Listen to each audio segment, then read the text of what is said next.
Bom dia, gente, sejam bem-vindos. Estamos no capítulo 21 de Atos, avançando para o final, mas essa semana eu acho que a gente ainda não acaba Atos, só na próxima, se Deus quiser. Mas aqui começamos ali uma parte muito importante, muito dolorosa de Atos, quando Paulo então chega a Jerusalém e começa então o seu processo ali de prisão, sofrimento, né? E é isso. Não quero me alongar muito nessa introdução, o capítulo é grande, muitas coisas importantes, mas vamos deixar o Espírito Santo nos conduzir. E é isso.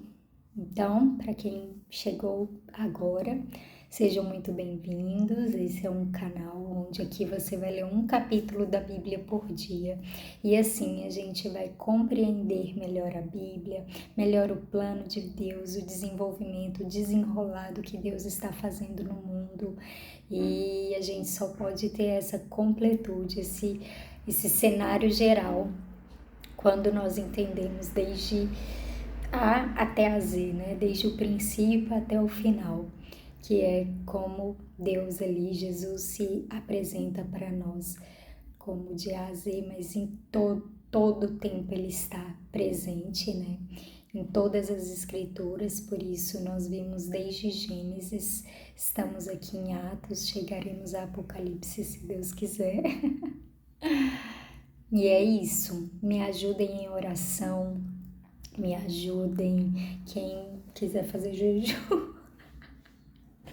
Eu preciso fazer, gente, porque olha, o sistema é bruto, o sistema é brabo. Em especial para quem... Isso daqui é muito forte, o que a gente está fazendo é muito forte, é muito poderoso para quem... Não sei, né, se tem alguém aqui que acompanhou desde o início. Para mim está sendo muito forte, porque eu tô aqui desde o início. E o inimigo não quer isso, né, gente? O inimigo não quer que a gente leia a Bíblia toda. O inimigo não quer que a gente conheça a história de Deus. O inimigo não quer que a gente entenda desse plano. Porque se a gente entender, para ele é o fim. Para você se libertou. Conhecereis a verdade e a verdade vos libertará. Então, tem sido muito duro, muito puxado. E é isso, mas é necessário, é maravilhoso e nós estamos rumo ao que Paulo vai falar um pouquinho pra gente, ao que Jesus falou para nós, enfim, é isso. Vamos então começar orando e aí a gente parte para a leitura, para ver como Deus vai falar conosco hoje a partir deste capítulo. Amém, Deus, obrigada pelo dia de hoje, obrigada por mais uma semana que se inicia, obrigada por este domingo de sol bonito, de céu claro. Muito obrigada, Deus, que o Senhor continue abençoando, Deus, cada dia, sabe, Pai, com as tuas marcas, manifestando para nós tudo aquilo, Deus, que o Senhor fez, que o Senhor criou, e que possamos desfrutar, sabe, Deus, da beleza do Senhor, reconhecer em todos os nossos caminhos o Senhor e saber que o Senhor faz o melhor para nós. Nós estamos aqui, nos colocamos diante de Ti para ouvir a Tua voz, a Tua palavra. Abre o nosso coração, nossa mente, o nosso entendimento, para que tudo aqui venha a ser verdade e venha a ser uma realidade nas nossas vidas também. Nós precisamos de Ti para cumprir tudo que o Senhor quer que cumpramos. Capacita-nos, abençoa-nos, fica conosco, Jesus. Nós te pedimos e oramos em nome de Jesus. Amém? Vai dizer assim, gente... Nós nos despedimos deles e fomos embora, navegando diretamente para a ilha de Cos.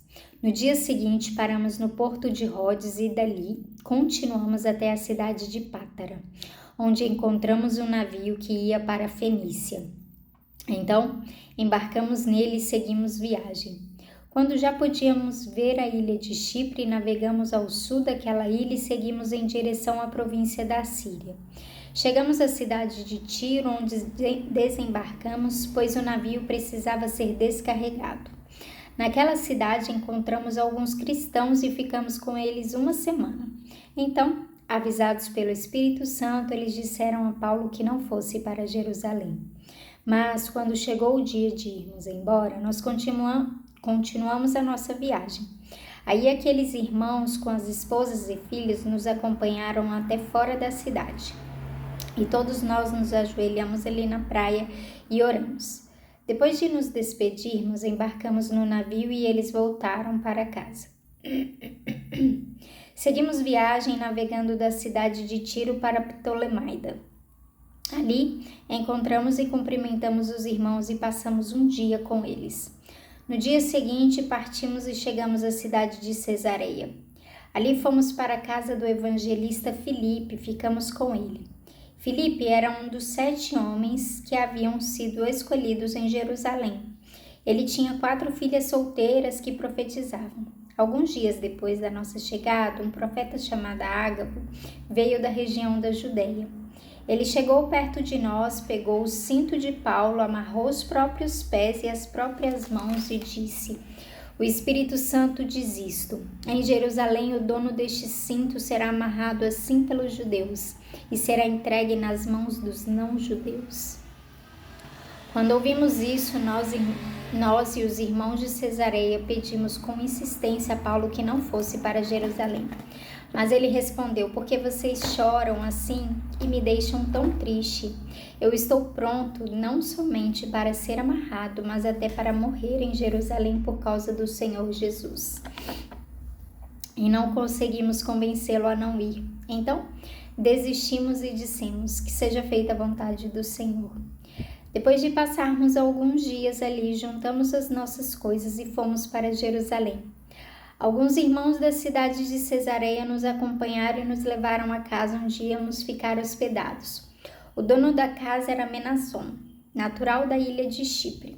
Fazia muito tempo que ele era cristão. Quando chegamos a Jerusalém, os irmãos nos receberam com muita alegria. No dia seguinte, Paulo foi conosco até a casa de Tiago para se encontrar com ele.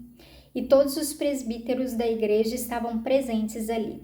Então Paulo os cumprimentou e deu um relatório completo de tudo que Deus tinha feito por meio dele entre os não-judeus.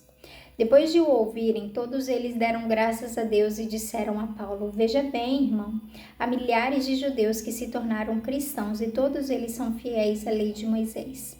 Eles ouviram dizer que você ensina os judeus que moram em outros países a abandonarem a lei, dizendo a eles que não circuncidem os seus filhos, nem respeitem os costumes dos judeus.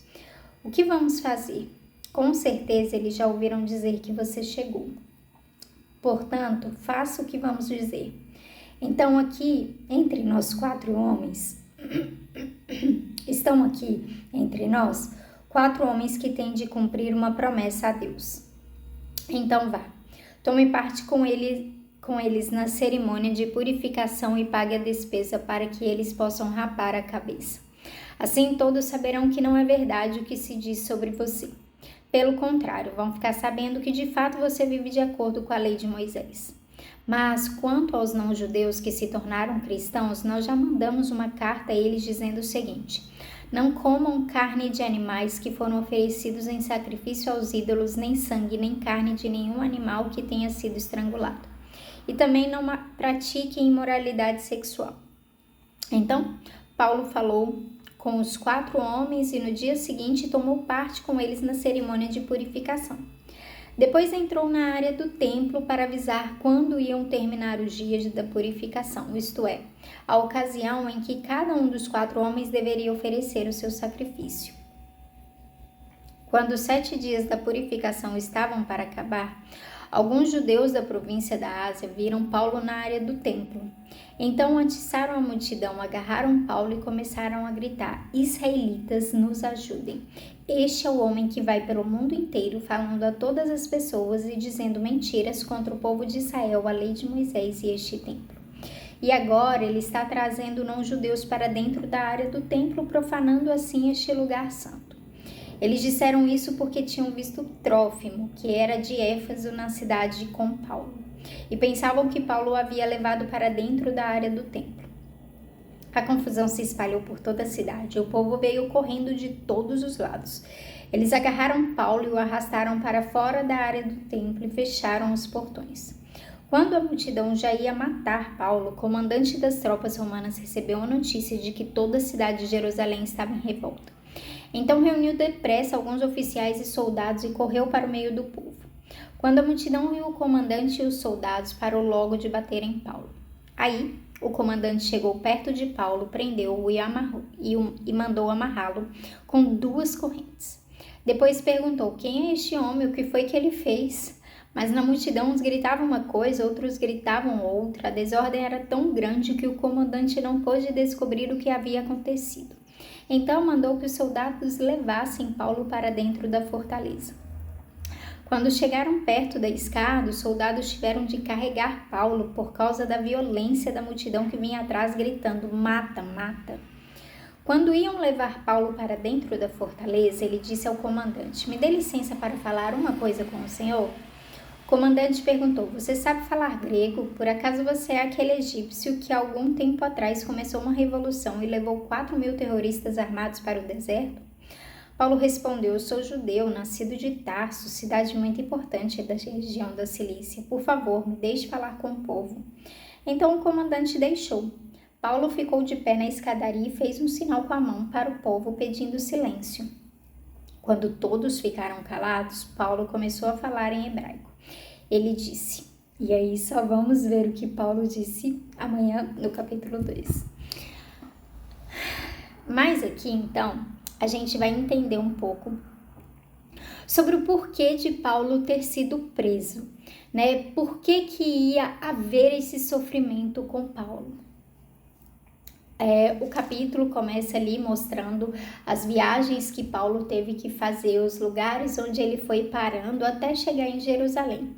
E antes disso, uma coisa que eu acho muito importante a gente ressaltar é que Paulo, de fato, lá assim que Paulo é encontrado por Jesus, o próprio Deus assim vai falar com aquele que foi lá ajudar que as escamas dos olhos de Paulo caíssem. Ele vira e ele fala: Deus, mas esse homem tem perseguido os cristãos e ele veio aqui com uma carta para matar eles. Aí Jesus vira para ele e fala assim: vai, faça o que eu estou te mandando, porque eu vou mostrar a Paulo tanto que ele tem que sofrer por amor ao meu nome, né? Porque ele já tem um amor por Deus, mas ele ainda não conhece o meu nome e ele vai sofrer por isso. Então isso já era algo definido na vida de Paulo. Paulo, de fato, até aqui, ele passa por algumas prisões, alguns chicoteamentos e tal. A gente já viu aqui em alguns momentos, assim como Pedro, como alguns dos apóstolos, né? Mas nada como Paulo vai sofrer daqui para frente. Sofrer, assim, em relação a ele é o que vai ficar mais tempo preso, ele é o que, enfim. E aí aqui a gente vai entender um pouquinho sobre isso. Mais uma coisa que eu gosto que me salta aos olhos quando eu leio esse capítulo, é que por 2 vezes o próprio Espírito Santo, através das pessoas, a gente vai ver aqui por 2 vezes, eles virando e eles alertando a Paulo, falando: você pode evitar isso. Você tem esse livre-arbítrio, você já está fazendo a sua missão e você já está sendo bem-sucedido. Você não precisa passar por isso se você quiser ficar livre um pouco de sofrimento. Por quê? Porque aqui vai virar e vai falar que quando eles desembarcaram, aí aqueles irmãos, no versículo 4. Enfim, aí aqueles irmãos com as esposas nos acompanharam até fora, ajoelhamos, oramos.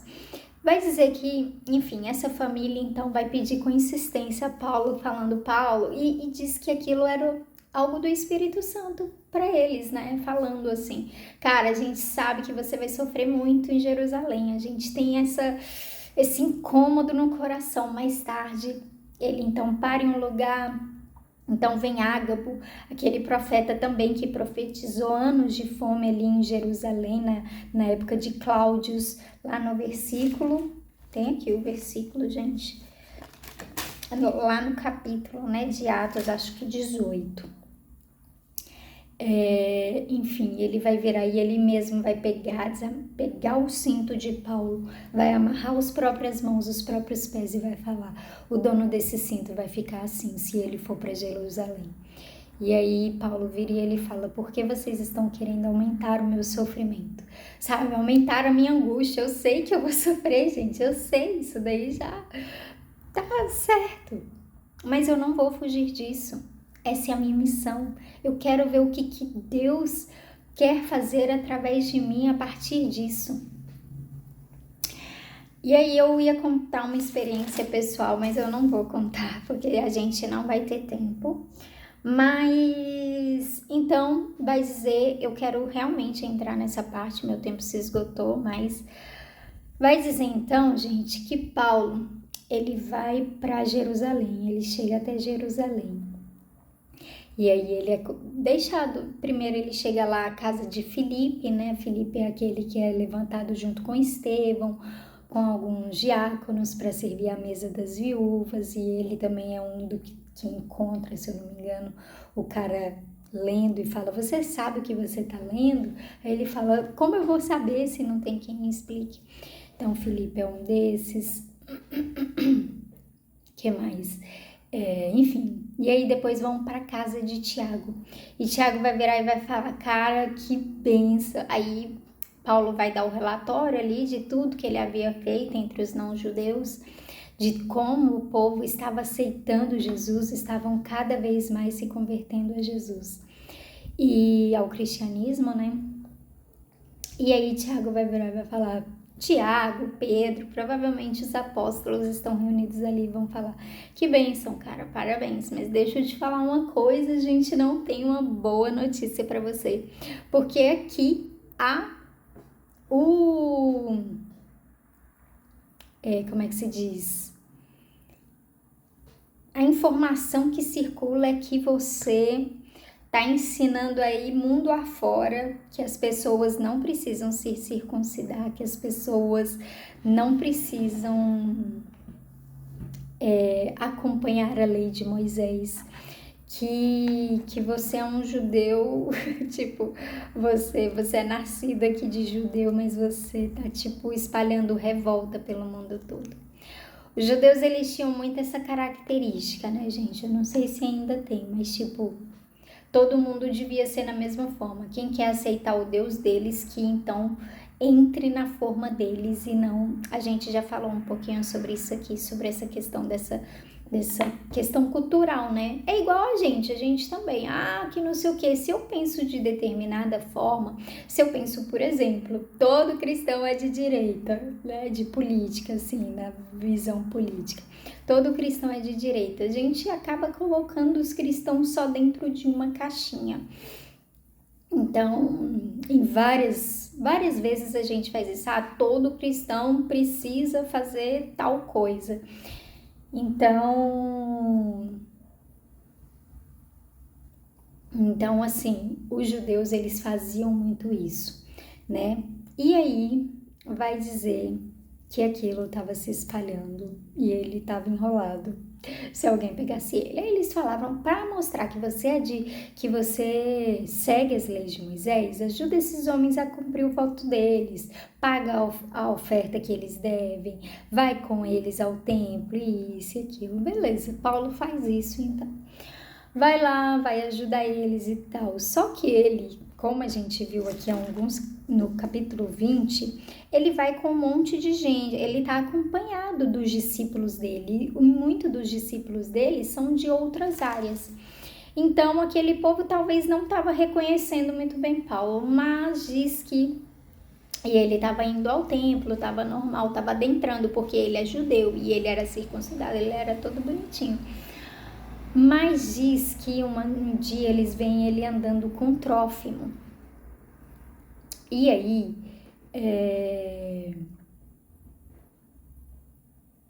E Trófimo, ele não é da cidade, e Trófimo é de Éfeso.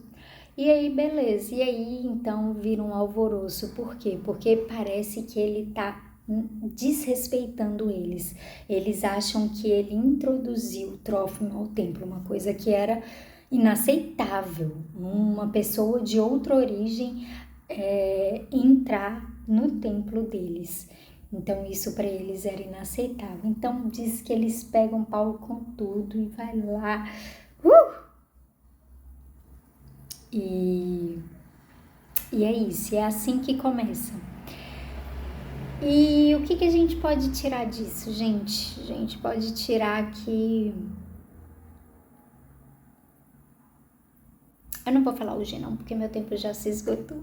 Tomara que você tenha entendido um pouquinho. Qualquer coisa me manda aqui no comentário, ou sei lá, que aí a gente conversa mais sobre isso. Deus abençoe, tchau, tchau.